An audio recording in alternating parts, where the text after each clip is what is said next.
오늘 아침에 주신 하나님 말씀은 구약성경 열왕기상 2장 26절로 35절의 말씀입니다. 구약성경 열왕기상 2장 26절로 35절입니다.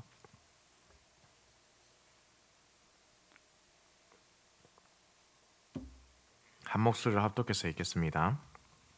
왕이 제사장 아비아달에게 이르되 내 고향 아나돗으로 가라. 너는 마땅히 죽을 자이로되 내가 내 아버지 다윗 앞에서 주 여호와의 궤를 메었고 또 내 아버지가 모든 환난을 받을 때에 너도 환난을 받았은즉 내가 오늘 너를 죽이지 아니하노라 하고 아비아달을 쫓아내어 여호와의 제사장 직분을 파면하니 여호와께서 실로에서 엘리의 집에 대하여 하신 말씀을 응하게 함이더라. 그 소문이 요압에게 들리매 그가 여호와의 장막으로 도망하여 제단 뿔을 잡으니 이는 그가 다윗을 떠나 압살롬을 따르지 아니하였으나 아도니아를 따랐음이더라. 어떤 사람이 솔로몬 왕에게 이르되 요압이 여호와의 장막으로 도망하여 제단 곁에 있나이다. 솔로몬이 여호야다의 아들 브나야를 보내며 이르되 너는 가서 그를 치라. 브나야가 여호와의 장막에 이르러 그에게 이르되 왕께서 나오라 하시느니라. 그가 대답하되 아니라 내가 여기서 죽겠노라. 브나야가 돌아가서 왕께 아뢰어 이르되 요압이 이리이리 내게 대답하더이다. 왕이 이르되 그의 말과 같이 하여 그를 죽여 묻으라. 요압이 까닭 없이 흘린 피를 나와 내 아버지 집에서 내가 제하리라.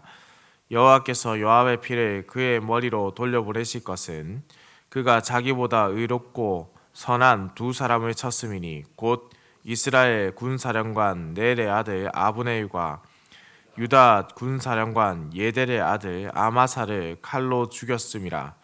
이 일을 내 아버지 다윗은 알지 못하셨으나니 그들의 피는 영영이 요압의 머리와 그의 자손의 머리로 돌아갈지라도 다윗과 그의 자손과 그의 집과 그의 왕위에는 여호와께로 말미암는 평강이 영원히 있으리라. 여호야다의 아들 브나야가 곧 올라가서 그를 쳐 죽이매 그가 광야에 있는 자기의 집에 매장되니라. 왕이 이에 여호야다의 아들 브나야를 요압을 대신하여 군사령관으로 삼고 또 제사장 사독으로 아비아달을 대신하게 하니라. 아멘. 다윗은 사실 제사장 아비아달에 대해서는 솔로몬에게 그 어떤 말도 지시도 남기지 않았습니다. 그러나 솔로몬은 아도니아의 음모에 아비아달과 요압이 배후 세력이라는 것을 알고 있었고 그것을 주장했죠.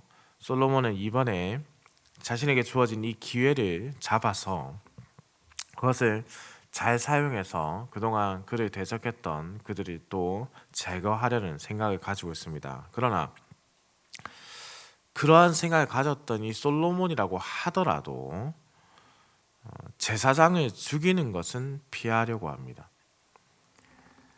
그래서 오늘 본문의 시작인 26절에서 내 고향 아나돗으로 가라. 너는 마땅히 죽을 자이로되 내가 내 아버지 다윗 앞에서 주 여호와의 궤를 메었고 또 내 아버지가 모든 환난을 받을 때 너도 환난을 받았은즉 내가 오늘 너를 죽이지 아니하노라 라고 말을 하죠. 아나돗은 예루살렘에서 동북쪽으로 약 한 4km에서 5km 정도 떨어진 곳에 위치해 있는데요. 이 땅은 베냐민 지파의 땅으로 레위 사람들에게 기업으로 주어진 제사장의 성읍이었습니다. 그런데 27절의 말씀이 좀 특이하죠.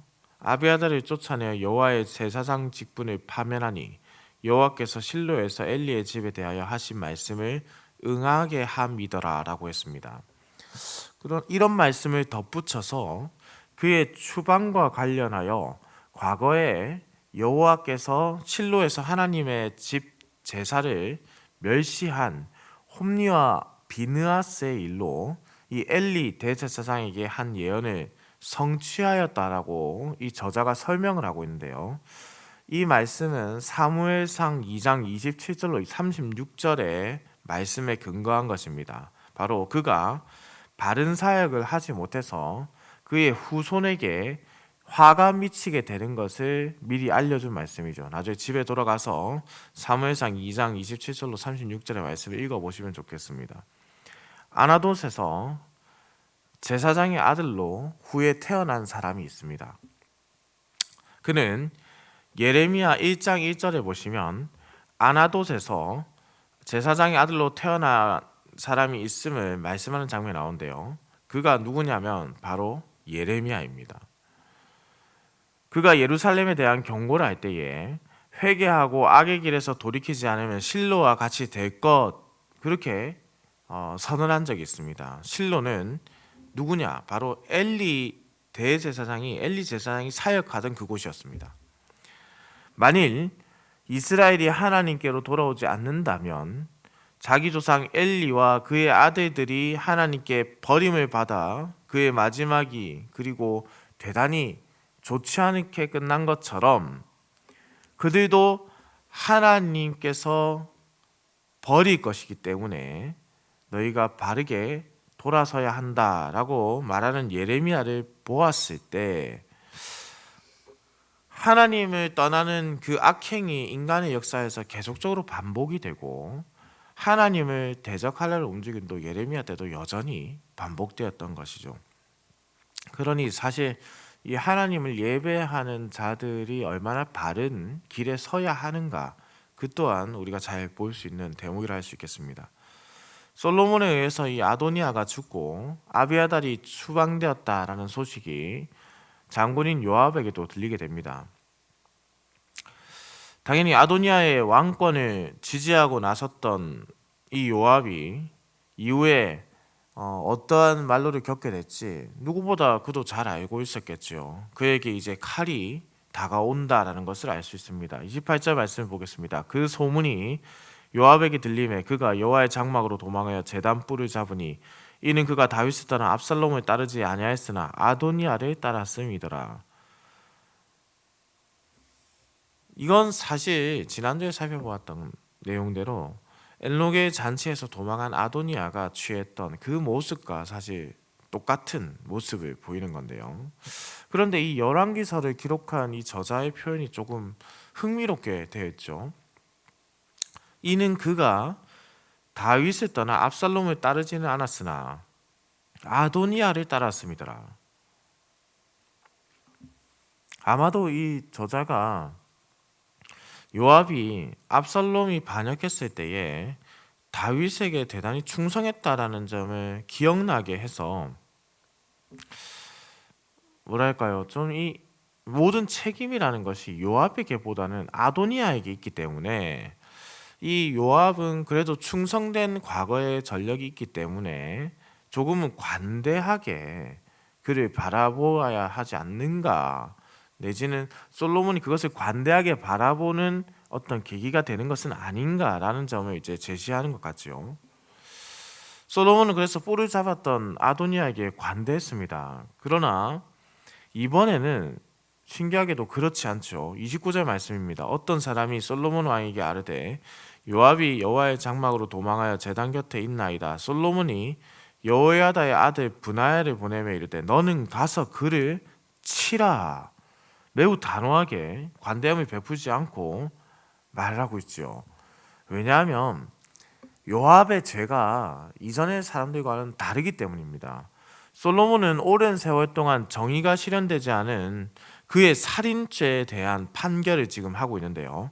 31절에서 32절 말씀을 한번 보겠습니다. 왕이 이르되 그의 말과 같이 하여 그를 죽여 묻으라. 요압이 까닭없이 흘린 피를 나와 내 아버지 집에서 내가 제하리라. 여호와께서 요압의 피를 그의 머리로 돌려보내실 것은 그가 자기보다 의롭고 선한 두 사람을 쳤음이니 곧 이스라엘 군사령관 넬의 아들 아브넬과 유다 군사령관 예델의 아들 아마사를 칼로 죽였음이라. 이 일을 내 아버지 다윗은 알지 못하셨나니. 의로운 사람을 죽인 요압의 이 명백한 살인죄에 대해서 솔로몬이 판결을 내리고 있는 것이죠. 정식 재판을 열어서 판결한 것은 아닙니다. 그럼에도 불구하고 지금 이 솔로몬의 말에는 조금의 망설임도 없죠.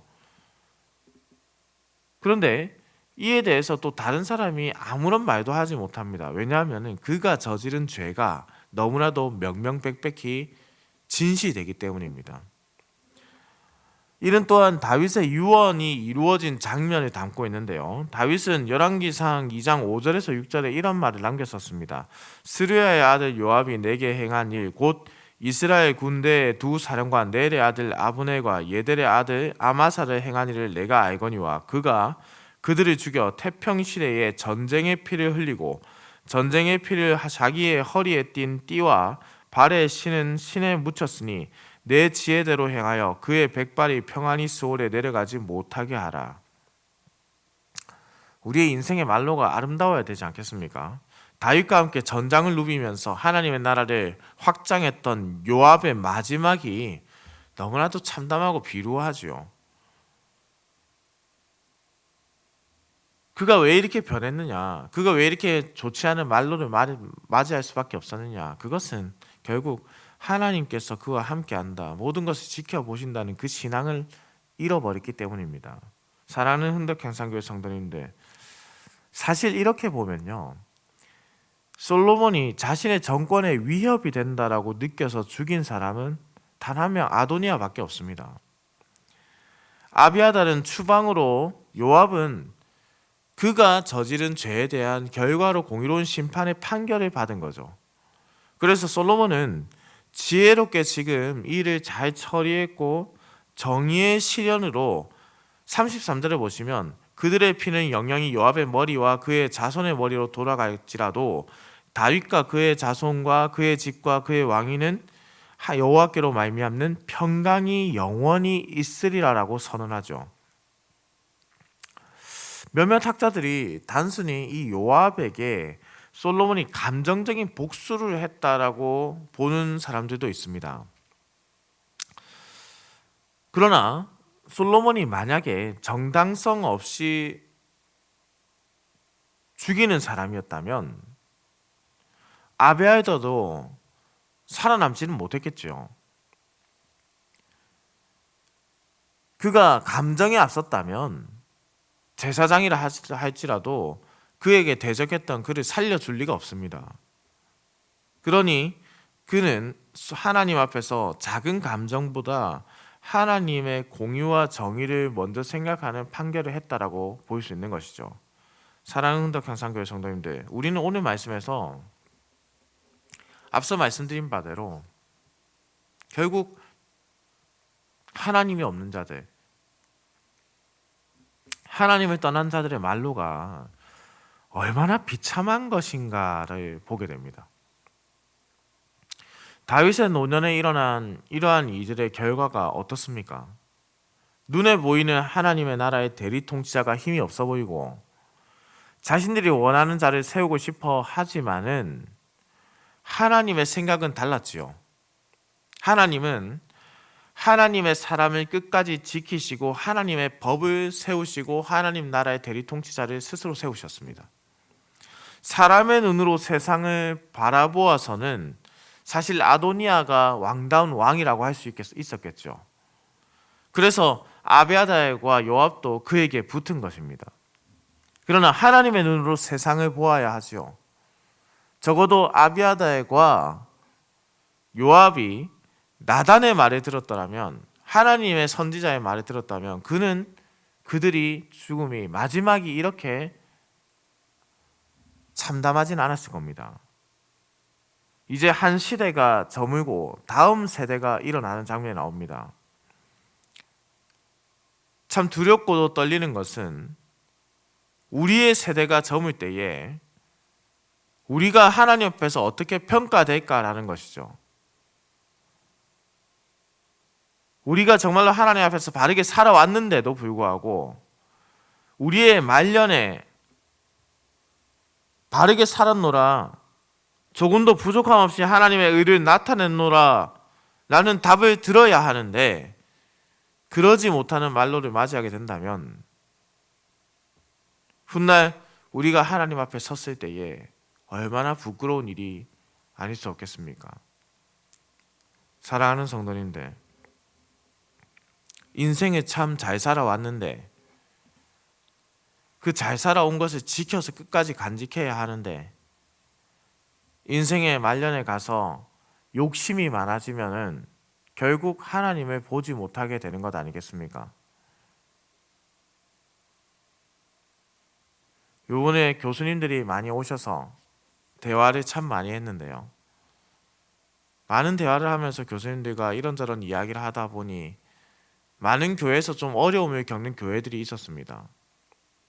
그 어려움을 겪는 교회들의 대다수가 참 바르고 좋으신 목회자를 모셔서 그렇게 함께 하다가 그 바르고 좋은 목회자들이 말년에 항상 좋지 않은 모습들을 보여서 그 교회가 시험에 든다는 거예요. 그래서 교수님들이 다 같이 뭐라고 말씀하시냐면 그들도 처음에는 저희와 같은 목사님과 같은 젊은 세대의 바른 생각을 가지셨을 겁니다. 그러니 끝까지 그 마음과 생각을 지키셔야 합니다. 그것이 답이었습니다. 요압도 아비아다도 다윗과 함께 하나님의 나라를 확장하던 사람들이었습니다.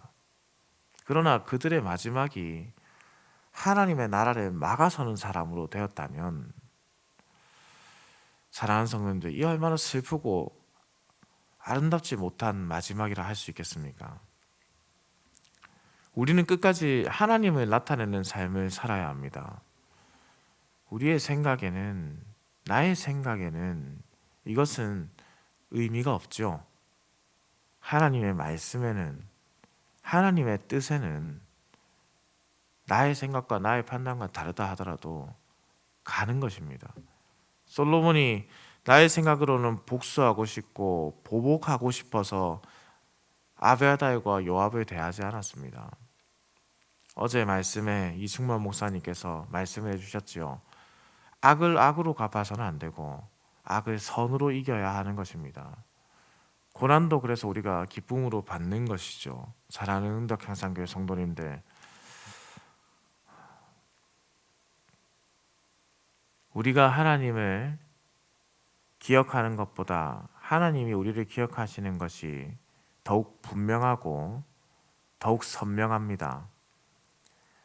우리가 하나님을 기억하지 못할 때 하나님은 그때도 우리를 기억하고 계시죠. 그러니 우리가 하나님을 계속해서 하나님과 같은 신실함으로 기억할 수 있도록 우리는 이 기도의 자리를 결코 놓지 말아야 합니다. 우리의 마지막이 결코 흔들리지 않는 유일한 방법은 그러니 기도하는 방법밖에 없겠지요. 주님, 지켜주옵소서. 성령께서 우리의 마음을 붙잡아 주옵소서. 하나님만을 바라는 삶으로 오늘 하루를 살게 해주옵소서. 그렇게 너무나 먼 미래가 아니라 당장 오늘 나에게 주어진 하루하루를 하나님 앞에서 바르게 살아가는 것, 그것이 우리가 조금 더 하나님 앞에서 바르게 살아갈 수 있는 방법이 아니겠습니까? 오늘 우리에게 생명의 하루가 또한 주어졌습니다.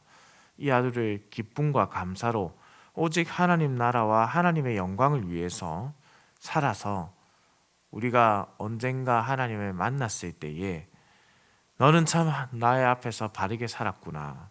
너는 참 조금도 부족함 없이 의를 나타냈구나. 너는 참 착하고 충성된 종이었구나. 그렇게 칭찬을 받는 우리 흥덕향상교회 성도님들 되시기를 우리 주님의 이름으로 축원합니다. 기도하겠습니다. 사랑과 은혜가 풍성하시며 인간의 생사 화복을 주관하시는 천지를 창조하신 살아계신 우리 하나님 아버지, 오늘도 우리에게 이렇게 생명의 하루를 허락하여 주시고 아침을 깨워 주의 전으로 불러주시니 감사와 찬송을 올려드립니다. 오늘 우리에게 주신 이 생명의 하루를 온전히 하나님의 영광과 기쁨이 되도록 사용하여 주옵소서. 하나님 아버지, 하나님의 나라를 대적하고 하나님의 뜻을 보지 않고 자신의 뜻과 자신의 생각대로 행했던 자들의 마지막을 보았습니다.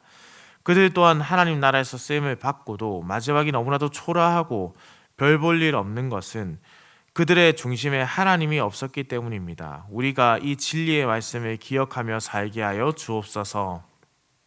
열심을 낼 때 나의 생각, 나의 의로움, 나의 판단에 의지하지 않게 하시고 오직 하나님의 말씀과 뜻에 의지하여서 공의로운 하나님의 뜻을 세상에 나타내게 하여 주옵소서. 그리하여 우리를 통하여 이 세상 하나님 나라의 온전한 공의가 실현될 수 있도록 주여 인도하여 주옵소서. 새로운 한 주를 시작합니다. 주께서 이번 한 주 동안 급하고 어려운 소식이 없도록 우리 흥덕향상교회 성도들의 가정과 생업 가운데 함께 하시고, 바라옵고 원하옵기는 육신의 질병으로 고통받는 자들이 있거나 또한 육신의 질병으로 고통받는 자들의 가족들이 있습니다. 주님, 그들을 불쌍히 여기시고 긍휼히 여기셔서 병상에 누워있는 자들을 일으켜 주옵소서. 그들이 함께 일어나 주님 앞에 감사의 예배를 드리는 주일이 될 수 있도록 주님께서 그들의 팔과 다리에 힘을 불어넣어 주옵소서. 육신의 건강뿐만 아니라 정신의 건강을 더하시고, 특별히 우리 연로하신 성도님들, 주께서 부르시는 그날까지 이 세상을 살아갈 때에 언제나 또렷한 정신과 맑은 정신과 바른 마음과 건강한 육신으로 주님과 함께 동행할 수 있도록 인도하여 주옵소서. 오늘도 운전하는 모든 성도들의 운전대를 붙잡으시고 주께서 모든 성도들의 가정과 생업을 지키시어 들어가거나 나가거나 주의 복을 누리는 하루가 되게 하여 주옵소서. 감사를 드립니다. 살아계신 우리 주 예수 그리스도의 이름으로 기도드립니다. 아멘.